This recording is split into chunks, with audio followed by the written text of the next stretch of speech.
Contact process में catalyst के तौर पर इस्तेमाल नहीं होती। देखें, दो बड़े मशहूर प्रोसेस हैं। एक प्रोसेस हमारे पास है फॉर्मेशन ऑफ एमोनिया, एक प्रोसेस है फॉर्मेशन ऑफ एमोनिया, एमोनिया की तैयारी, NH3 इसकी तैयारी, एक प्रोसेस हमारे पास है। इसको एक साइंटिस्ट हैबर ने इजाद किया था और इस वजह से इसको हैबर प्रोसेस के नाम से याद किया जाता है। हैबर प्रोसेस से इसको याद किया जाता है। जैसे N2 रिएक्शन करता है H2 के साथ, रिवर्सिबल रिएक्शन होता है, 2NH3 बनता है। यहाँ पर 3 लगा देती हैं ताकि इक्वेशन बैलेंस हो जाए।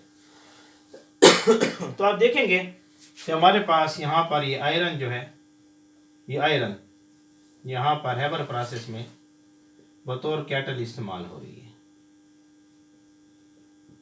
तो अगर आप देखना चाहते हैं आयरन बतौर कैटलिस्ट इन हैबर प्रोसेस में, तो आप यूट्यूब पर टाइप करें हैबर प्रोसेस या iron as a catalyst in Haber process by chemistry वाला, तो इंशाल्लाह ये लेक्चर आपको तफसीलन मिल जाएगा। तो यहाँ पर आयरन बतौर कैटल इस्तेमाल हो रही है हैबर प्रोसेस में। तो यहाँ आयरन बतौर कैटल इस्तेमाल हो रही है एज ए चीप मटेरियल है, एज ए चीप मटेरियल, सस्ता मटेरियल है टू प्रोड्यूस एमोनिया, और हमें एमोनिया मिल रहा है, कम कीमत में एमोनिया मिल रहा है। एमोनिया बड़ी इंपॉर्टेंट चीज़ है और इससे हम खाद्य वगैरह बनाने में इस्तेमाल करते रहते हैं और प्रोटीन वगैरह बनाने में इस्तेमाल करवाते हैं इसको। तो बहरहाल यहाँ पर ये बतौर कैटल इस्तेमाल होगा आयरन। कांटेक्ट प्रोसेस कौन सा है? ये कांटेक्ट प्रोसेस है फॉर्मेशन ऑफ सल्फ्यूरिक एसिड है, फॉर्मेशन ऑफ सल्फ्यूरिक एसिड है, सल्फ्यूरिक एसिड, सल्फ्यूरिक एसिड की तैयारी। सल्फ्यूरिक एसिड कहते हैं H2SO4।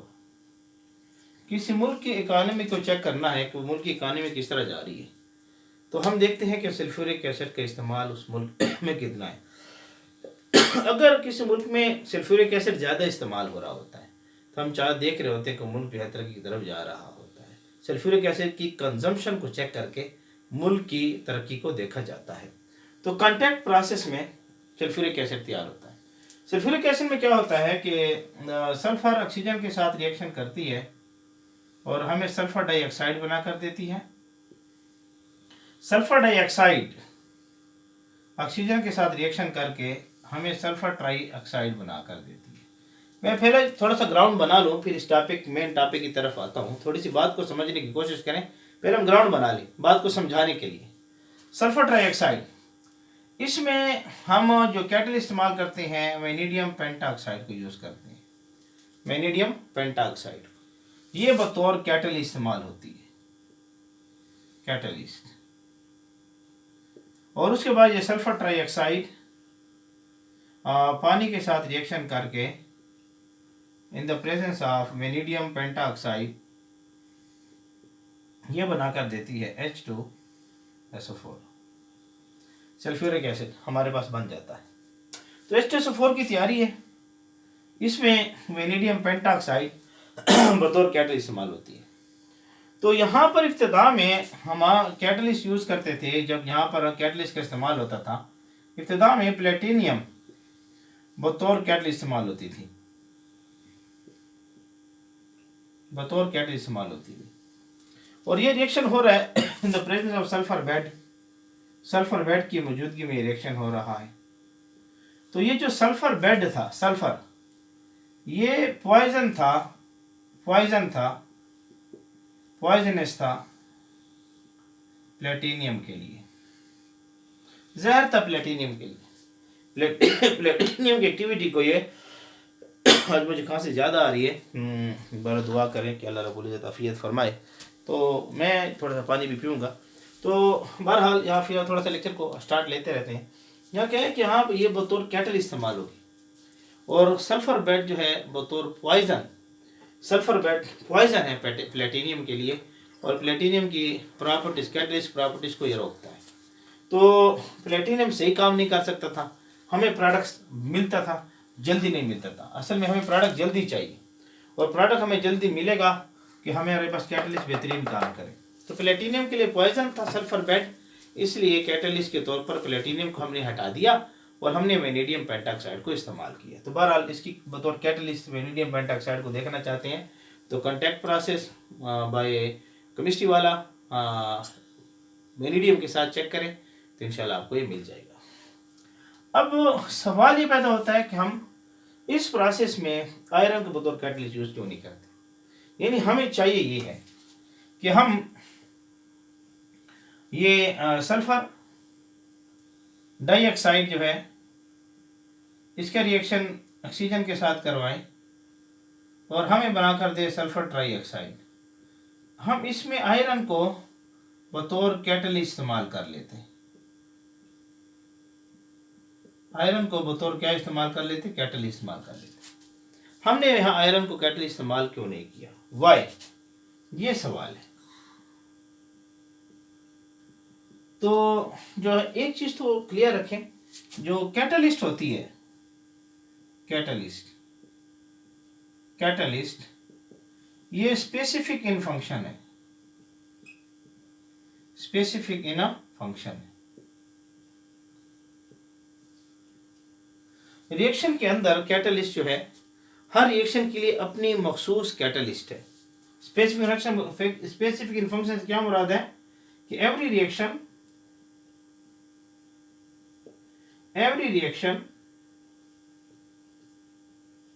has its own catalyst। Her reaction की अपनी क्या है, कैटलिस्ट पाई जाती है। एक कैटलिस्ट एक रिएक्शन में इस्तेमाल होती है, दूसरी वो कैटलिस्ट दूसरे रिएक्शन में इस्तेमाल नहीं हो सकती। जैसे यहाँ सल्फर डाइऑक्साइड और ऑक्सीजन को हम सल्फर ट्राइऑक्साइड में तब्दील करवाना चाहते हैं, यहाँ आयरन बतौर कैटलिस्ट इस्तेमाल नहीं हो सकती। मैं थोड़ा सा पानी पी लूँ, तब तक जल्दी नोट कर लीजिए, शाबाश जल्दी से। तो यहाँ पर देखें ना, यहाँ पर जो है आयरन यहाँ कैटलिस्ट इस्तेमाल नहीं हो सकती। रीज़न क्या है, रीज़न को थोड़ा सा देखें।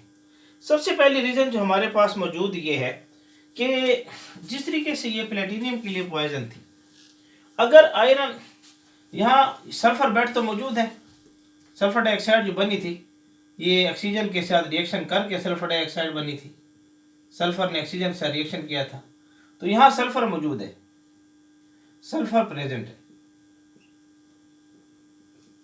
सबसे पहली बात यह होती है कि आयरन अगर कैटलिस्ट होती तो ये सल्फर के साथ रिएक्शन करके आयरन सल्फाइड बना देती। आयरन सल्फर बेड के साथ रिएक्शन करके आयरन सल्फाइड बना देती, और ये रिएक्शन एक्सोथर्मिक रिएक्शन है, एक्सोथर्मिक रिएक्शन है जिसमें हीट इवॉल्व होती है। ये जो रिएक्शन हम पढ़ रहे हैं, यहां से सल्फर डाइऑक्साइड जब ऑक्सीजन से रिएक्शन करे और ये पैदा करे सल्फर ट्राइऑक्साइड, ये रिएक्शन भी हमारे पास क्या है, एक्सोथर्मिक रिएक्शन है। ये रिएक्शन भी एक्सोथर्मिक रिएक्शन, और ये रिएक्शन रिवर्सेबल भी है। लेकिन फॉरवर्ड डायरेक्शन में अगर इसको आप देखेंगे, फॉरवर्ड डायरेक्शन में, तो आप देख रहे हैं कि ये रिएक्शन एक्सोथर्मिक रिएक्शन है, फॉरवर्ड डायरेक्शन। और लिचेटियर प्रिंसिपल ये कहता है कि अगर आप कोई रिएक्शन एक्सोथर्मिक रिएक्शन हो तो आप प्रोडक्ट को अच्छा लेना चाहते हैं, प्रोडक्ट को बेटर क्वांटिटी में लेना चाहते हैं,